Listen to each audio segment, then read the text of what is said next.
চাকরি হারিয়ে যখন রাস্তায় বসেছেন শিক্ষকরা, তখনই পুরুলিয়ার অযোধ্যা পাহাড়ের গায়ে প্রত্যন্ত গ্রামে শিক্ষার আলো পৌঁছে দিতে কোমর বেঁধে লেগেছেন মালতী। বিনামূল্যে শিশুদের পড়াতেই তিনি দিদিমণি হয়ে উঠেছেন।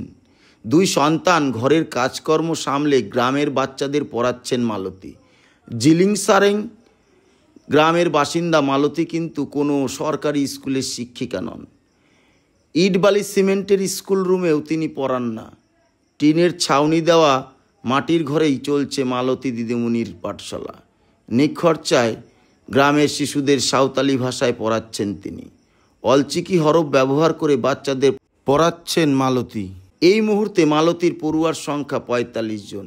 মালতীর কথায়, বিয়ের পর যখন গ্রামে এলাম দেখলাম এখানে শিক্ষার হাল খুব খারাপ। মনে হচ্ছিল কিছু একটা করতে হবে।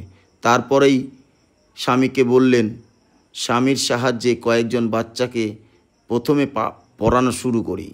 তারপর ধীরে ধীরে সংখ্যাটা বাড়তে থাকে। মালতীর এই উদ্যোগে খুশি গ্রামের বাসিন্দারা।